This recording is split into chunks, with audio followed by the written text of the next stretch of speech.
We have introduced Green's function at 0 temperature, and we have also provided an expression what the Green's function looks like. So, the Green's function is a time ordered product of a creation and an annihilation operator, and it has to be so this is the unperturbed Green's function that I am talking about, and expectation value of these time ordered product of one creation and one annihilation operator has to be computed with respect to the non interacting ground state, which is assumably known. Now, we will have to understand how to compute a full Green's function, that is Green's function for interacting systems. In fact, that is one of the main aim of introducing Green's function. So, in order to calculate Green's function for the interacting system, we will have to understand one theorem which is very important in this context. It is called as a Wick's theorem.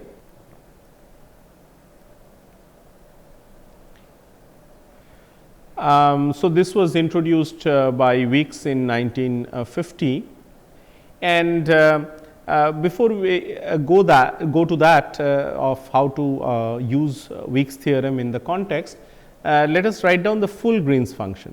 So, the full Green's function, and why we are using the word full Green's function is because we have computed the non interacting or the unperturbed Green's function. So, the full Green's function is written by expanding the S matrix that has been introduced earlier, and the S matrix in this particular case is S infinity minus infinity in a series and it acquires a form. Now, we are writing it a little more specifically for a translationally invariant system where the momentum k is a good quantum number. It is equal to sum over n equal to 0 to infinity minus 1 whole to the power n plus 1 divided by n factorial, and all these summations from minus infinity to plus infinity dt 1 and so on, and from minus infinity to plus infinity a dt n a phi 0 and a t, that is a time ordering c k t, and then all these series of interaction terms at time t 1 all the way till h prime t n, and then we have a c k dagger at t prime, and this has to be taken within phi 0 divided by the denominator that we have seen earlier, which is s infinity minus infinity phi 0. Now, it does not matter even if we forget the denominator, because it just acts as a normalization. We can ignore that, and still we will have the numerator to compute, and the numerator can be written as for a particular case, say we go up to T 1, T 2 and T 3, that is we include 3 orders of the interaction term at distinct times T 1, T 2, T 3, then we will have to compute a ground state expectation of the time ordered C k t h prime T 1, h prime T 2 and h prime T 3. And we will have to we will have another coming from the Green's function. So, there will be a term which is C k dagger t prime and a phi 0. So, this is an example that we are considering, in which case in this series that we have written above in the numerator, there are 3 distinct times that are taken T 1, T 2, T 3, and we have written down the the Green's function, the full Green's function, including these 3 terms. So, remember that there will be one annihilation operator at the left and there is one creation operator at the right, and this time ordering will take care of all the combinations of times of t1, t2, t3, t prime, and will ultimately put the time which is largest at the left. So, let us assume that the interaction term that we are going to consider has a Coulomb form. So, we will write down a Coulomb interaction at T1 is equal to half.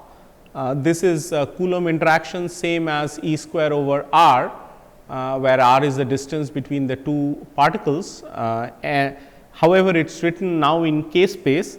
So, we use a term which is 4 pi E square over Q square and a C K plus Q dagger sigma, sigma is the spin, C K prime minus Q sigma prime dagger, and C K prime sigma prime and a C K sigma, and followed by we will have an exponential I T1, and this is my the terms that are the energies, and K minus Q minus K prime minus K. So, these are the Fourier transform, so that we are writing it in.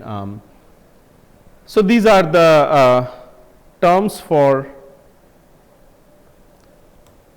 H prime given at a time t1, and similarly there will be 3 terms which are H prime t1, t2 and H prime t3, all will have to be written because it is an interaction term. Expectedly it will have 2 creation and 2 annihilation operators.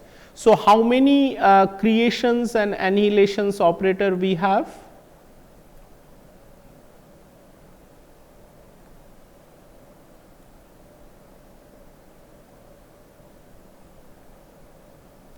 Operators in G. Each one of the H primes will give, so each H primes will give 2 creation and 2 annihilation.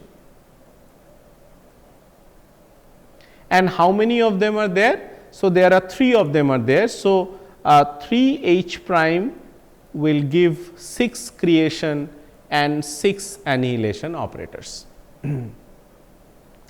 And the Green's function itself has or the non-interacting Green's function has 1 creation and 1 annihilation. So, these 2 will have to be added and will have 7 creation operators and 7 annihilation operators,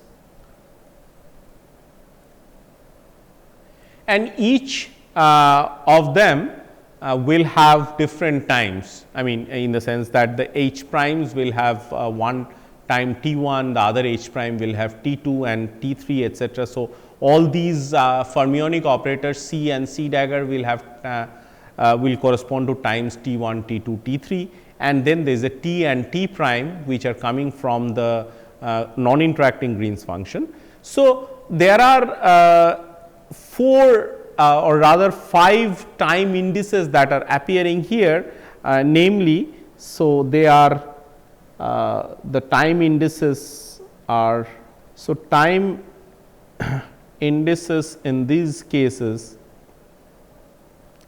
are T, T1, T2, T3, T prime. And when we consider a higher order problem, that is suppose we have 5 H primes. So, we go up to the fifth order in order to compute the full H prime, the full the Green's function. Then we will have more number of time indices, we need to be ordered. Now, keeping track of all these time orderings become a problem, and because of that taking all sort of time combinations, that is t greater than t 1 and so on. So, these are t 1, t 2, t 3 and t prime. So, we can have combinations such as t greater than t 1, but less than t 2, less than t 3, greater than t prime and so on so forth.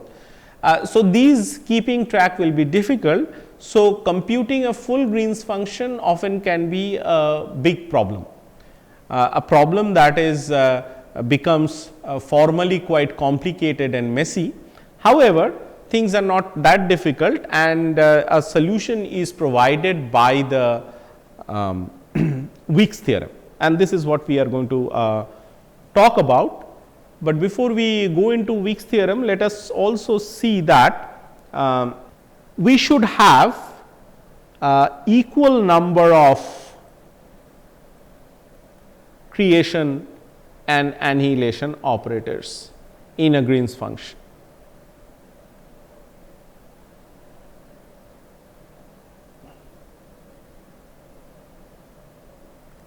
So, this is a basic requirement, because suppose we write a time ordered of C 1 t, C 1 dagger t 1 and going up to C n t n and C n dagger t n and a phi 0, this should only exist an unequal number of creation and annihilation operators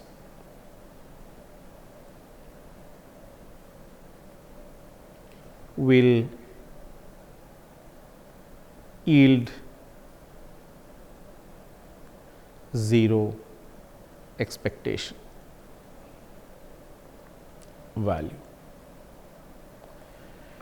Now, why is that so? Suppose we have unequal numbers, that is, there is one C dagger which is extra, which is not being compensated for, and that will act on the non-interacting ground state and will create a state which will have 0 expectation or 0 overlap with the non-interacting ground states. So, that is why this there has to be equal number of the creation and annihilation operators. Further, the job of the creation operator is to create a particle in a certain state. So, creation operator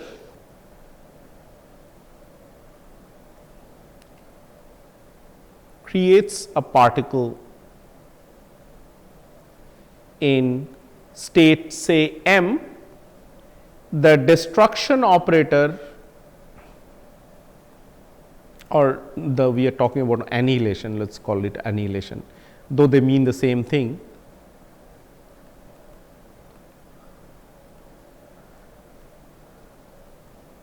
Operator must destroy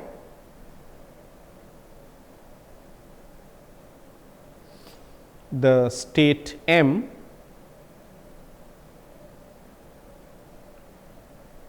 state N such that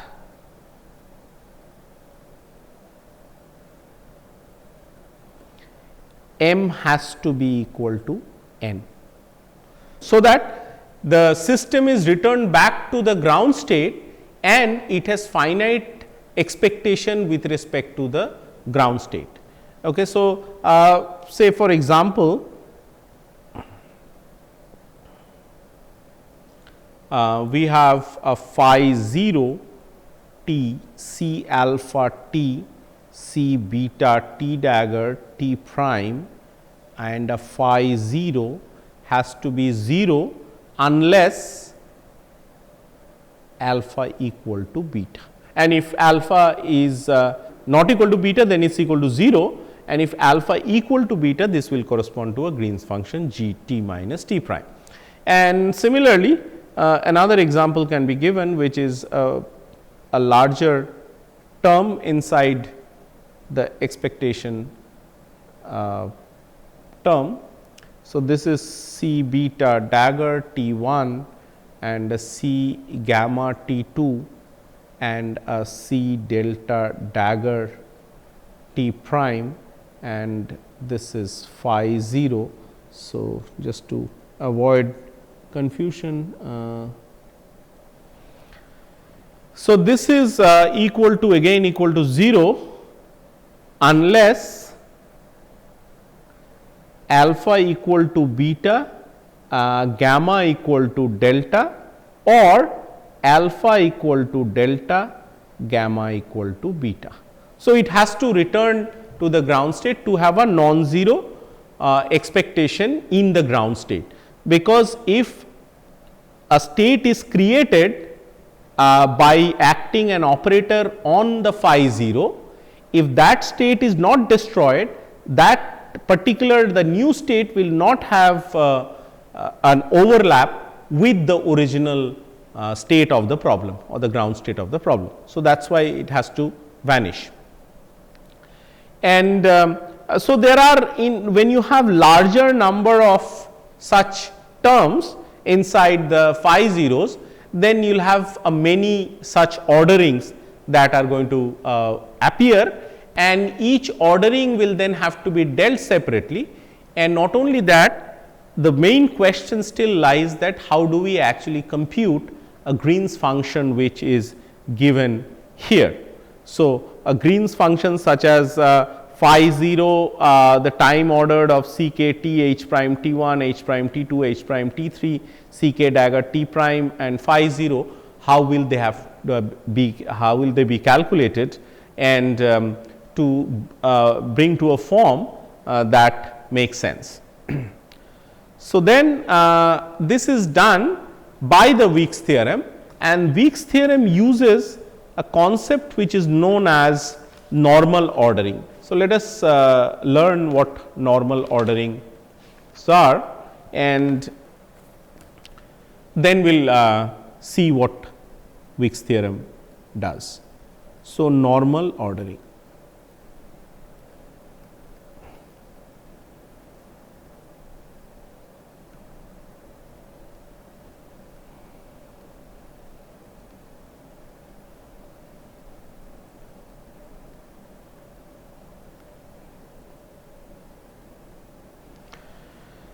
So, normal ordering means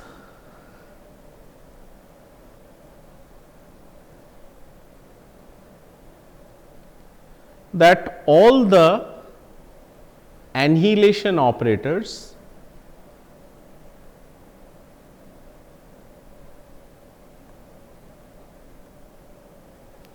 will be placed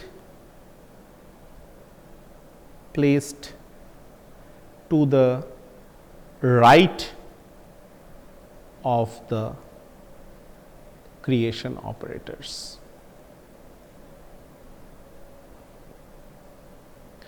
So, this is the process in which you will use the anti-commutation relations of the fermion operators and place all the creation, all the annihilation operators to the right of the creation operators. So, all the creation operators will be on the left and all the annihilation operators will be in the right. So, take an example, and let us call it AP AQ dagger, AR AS dagger, where PQRS are some states which are some quantum numbers which are valid quantum numbers for a given problem. So, this can be written as, now as I said that all the annihilation operators will be to the right. So, first start with this AP AQ dagger. If I have to move AP to the right of AQ dagger, then what I have to do is that I have to use the anti-commutation relation, which tells me that it is a delta PQ and minus AQ dagger AP and AR AS dagger. So, is this clear? that AP AQ dagger is nothing but delta PQ, which is where if P equal to Q, this is equal to 1. So, if P equal to Q, then it is 1 minus AQ dagger AP. So, we have changed the ordering of the indices, and just to remind you that we have AP AQ. So, this anti-commutation relation is equal to delta PQ. So, AP AQ dagger plus AQ dagger AP equal to delta PQ is the anti-commutation relation. And so, we have done the first step. What is the second step? Second step is simply multiplying it out. So, it is delta PQ AR AS dagger.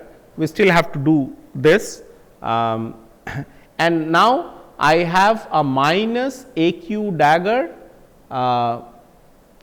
AP AR AS dagger. Now, let us do this procedure again on the first term, and I will have a delta PQ and now a delta RS minus AS dagger AR. And now I will do it for these terms, which are minus AQ dagger AP. Now I will change the ordering of this such that that is pushed to the right, that is the annihilation operator is pushed to the right. So, it is delta RS minus AS dagger AR. So, these are the two terms that we get. Now, I will simply again multiply it out, delta PQ and delta RS minus a delta PQ AS dagger AR minus a delta RS AQ dagger AP and a plus AQ dagger AP. Now, this AP will be has to be pushed to the right of AS dagger. So, that will do it here. So, AQ dagger and there is a delta PS minus AS dagger AP and AR. So, now we have delta PQ delta RS minus delta PQ AS dagger AR minus delta RS AQ dagger AP and plus delta PS AQ dagger AR minus AQ dagger AS dagger AP AR. Okay. Now, that is the complete simplification, because in each of the terms wherever there is a creation and an annihilation operator, we have been able to push the annihilation operator to the right. And that tells me that if I take now the ground state expectation of this term, so it is phi 0 and this entire thing that we have written here, you see the terms which are the first term, I mean the second term, the third term, the fourth term and the fifth term, they all will go to 0, because there is all in each of the cases the annihilation operator is standing on the right, and the non-interacting ground state may not have a state which is which contains a state which is to annihilate. So, this will annihilate a state at R, but the non-interacting ground state may not have a state, but what definitely will not have a state is a vacuum. One thing to remember, that phi 0 is not the vacuum. However, we can redefine vacuum,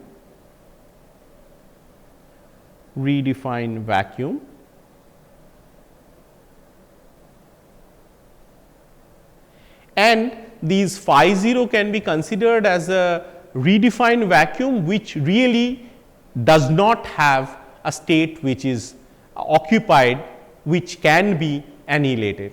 So, it seems that so how do we redefine a vacuum? Let us give an example. So, redefining vacuum, I am giving an example of that.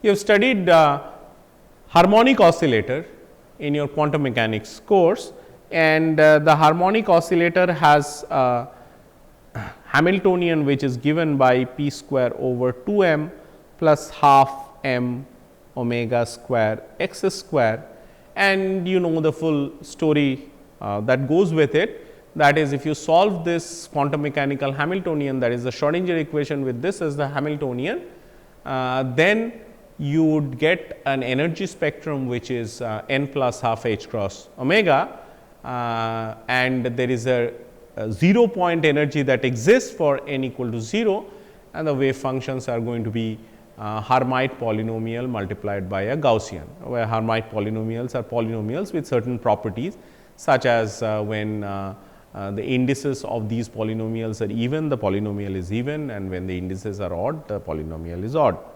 You can look up any quantum mechanics book for this purpose.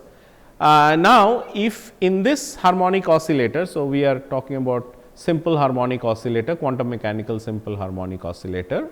If you define operators which are like p divided by root over m omega h cross and q as root over m omega by h cross x, and in that case you can write down the Hamiltonian as half of p square plus q square. These are operators that have been made dimensionless. So, this Hamiltonian is dimensionless, you are not seeing any omega etcetera h cross omega which should have come with the Hamiltonian. We have made it dimensionless, and there are commutation relations that p and q satisfied, which come from the p and x position and momentum commutation relations in quantum mechanics. If you further define the raising and the lowering operators by this q's and p's, such that we can write it as q minus I p and a as 1 by root 2 q plus I p, with a and a dagger to be commutation of that to be 1, then my h becomes equal to it's equal to half of a dagger a plus a dagger, which come from the p square plus q square, and this if you simplify it becomes a dagger a plus half. Now, if I redefine this half comes from the 0 point energy.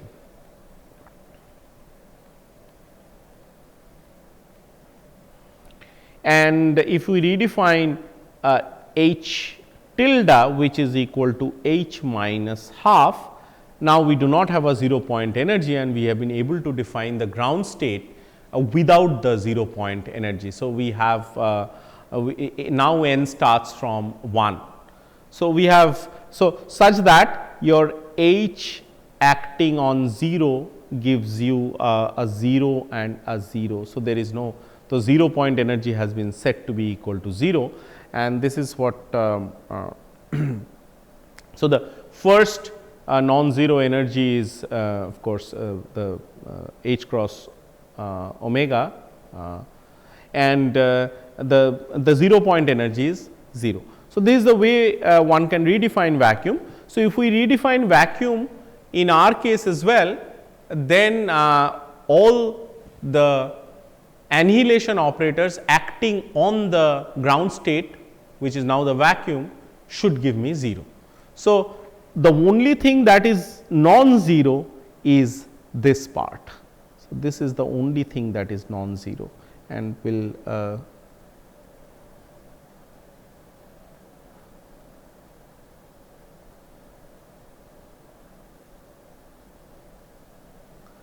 only thing that is non-zero here, and rest all of them are 0.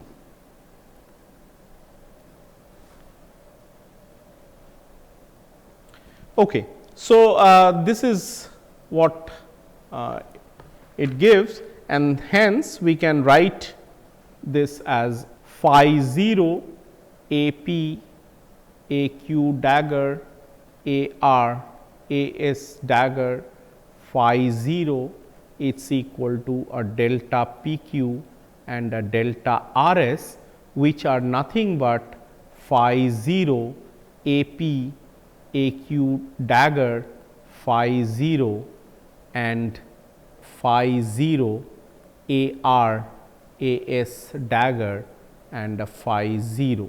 Now, these are the Green's functions.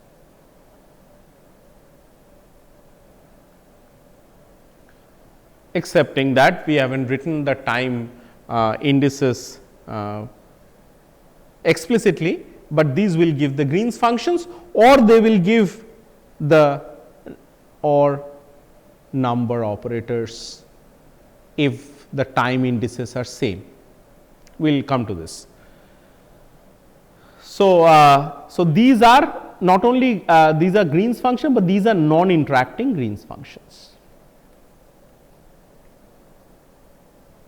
And this one example of this non-interacting Green's function we have done while we attended to that example of degenerate electron gas, free electron gas. So, the nutshell is that the total Green's function or the full Green's function will have to be expressed in terms of the non-interacting Green's function, and it will be done via the normal ordering. Now, the time ordering will be taken care of by the Wick's theorem, and let us show how. So, now application of Wick's theorem.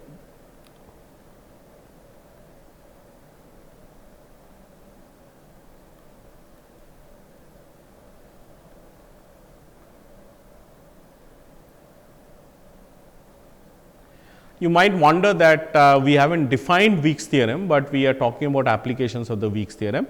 We are just going to come to Wick's theorem, but seeing one application how it works will probably be able to for you to realize better what those words mean when we talk about it. So, the time ordering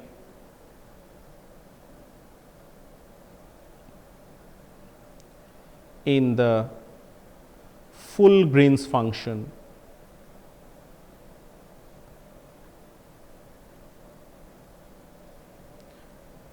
has to be done in a simple way.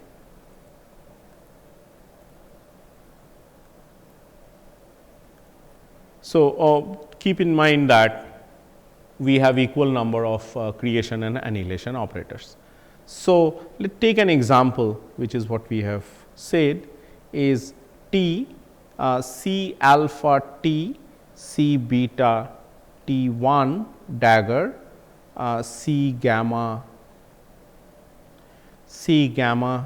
T 2 and C delta dagger T prime. This is really a hypothetical situation, because you will never have two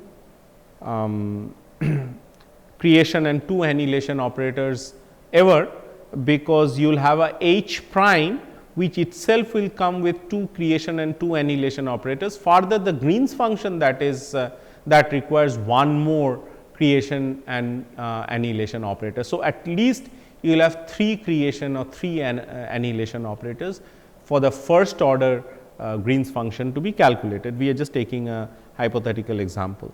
Now, what we will do is that we will have to write two terms with the normal ordered product. So, we will make them write into non-interacting Green's function.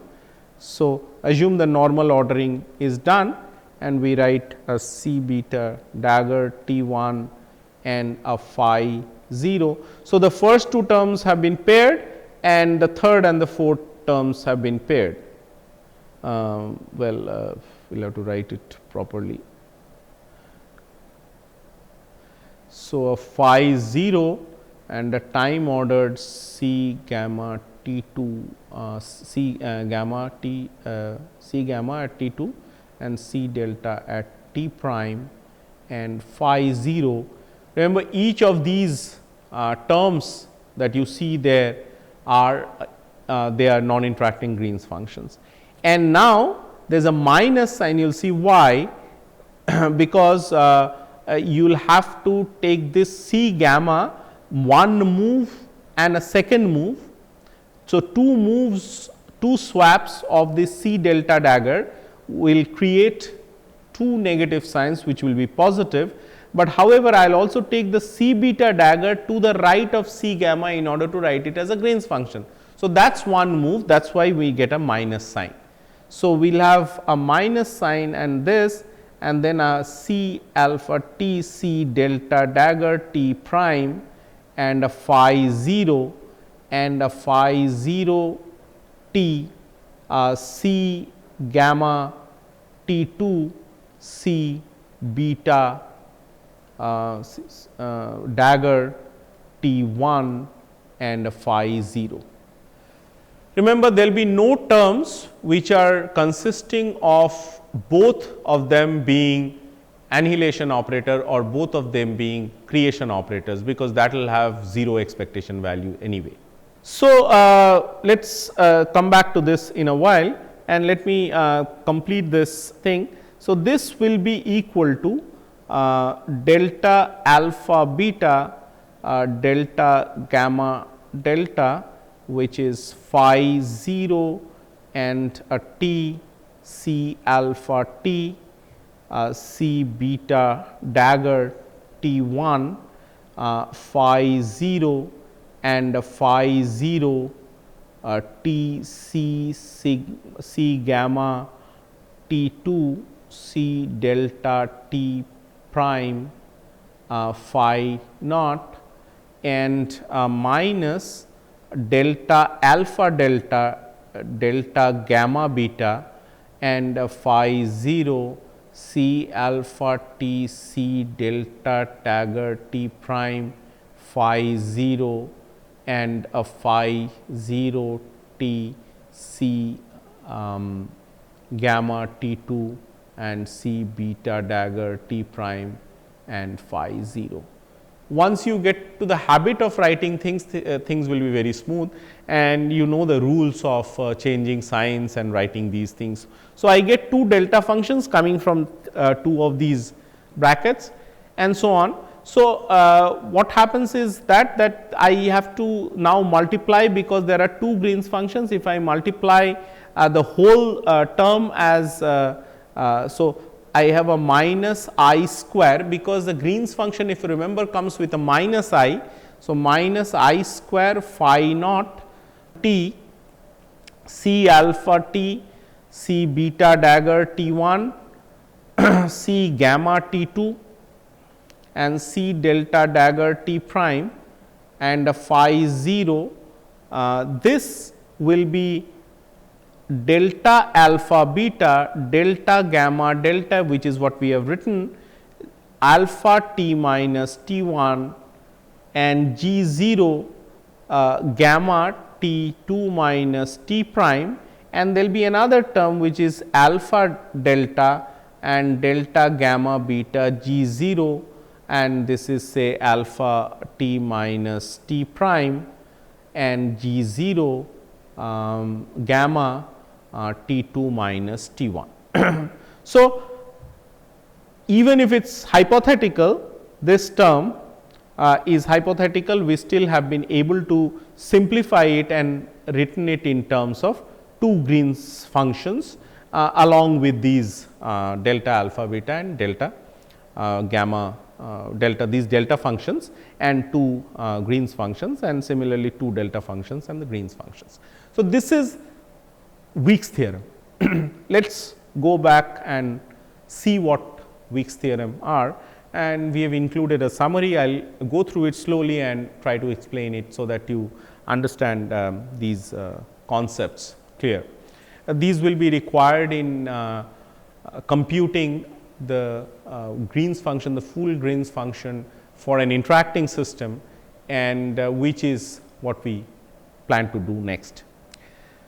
So, it is in 1950 it was put forward by Wick's, and it is a mathematical technique to compute the interacting Green's function, which is the full Green's function, in terms of the non-interacting Green's function, by considering all possible contraction between pairs of operators.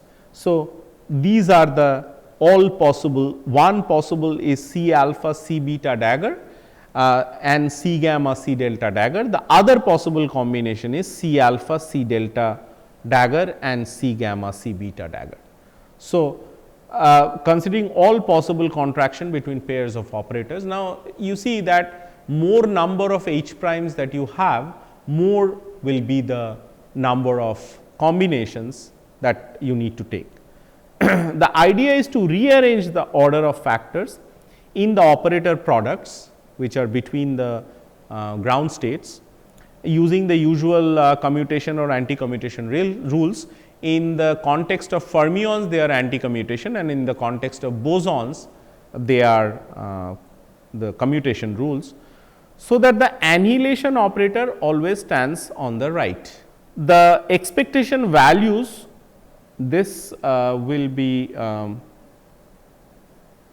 so when you write these operator products, these are the normal ordering, of course, required that they have to be, the annihilation will have to be on the right, but when you write down Green's functions, then the creation operators will have to be. So, this has to be replaced by the creation operators. The expectation values of the rearranged terms, which is between the ground states, which are phi zeros, with respect to the unperturbed ground states, then vanish. Okay. So, this is telling you about, okay. So, I change this because this is talking about the normal ordering once more. So, let's talk in a sort of systematic manner. So, this is talking about the normal ordering, but of course, the process introduce additional terms which survive to yield a non-zero and a meaningful result, which is what we have seen here, that we have a non-zero result which is meaningful, which gives rise to two Green's function, is what we have done, these two Green's functions. So, this is what the process does. So, this is that normal ordering.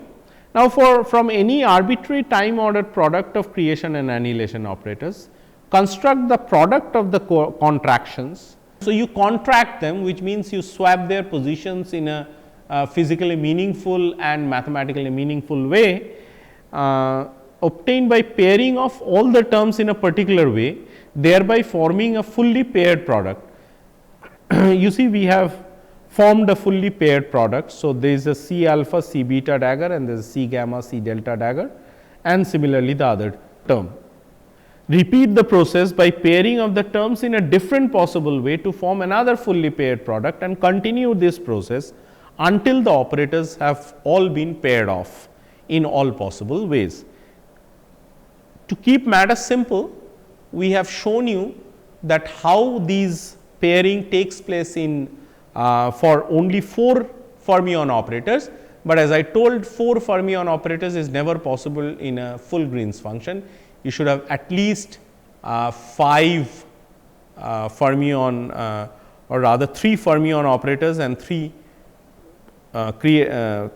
annihilation operators and 3 creation operators, which means 6 fermion operators is minimum what we need for a full Green's function.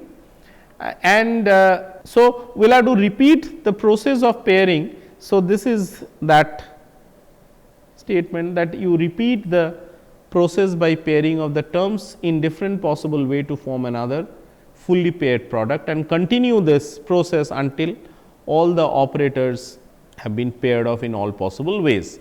Wick's theorem says that the ground state expectation value of the original operator is the possible combination of all the paired products obtained in this way. So, this Wick's theorem does this time ordering in a simple manner, and the normal ordered product gives only a few possibilities that could survive, and by putting all the annihilation operators to the right of the creation operators, thereby making most of these terms to be equal to 0 and only a few to survive. So, to know the rules of applying Wick's theorem is that you form a time ordered product of the operators, then go to the normal ordering. So, which means that put all the annihilation operators to the right of the creation operators. Now, you need to take into account a sign change each time a fermion operator changes its position. So, one should keep the count of the number of interchanges needed to achieve these desired pairing.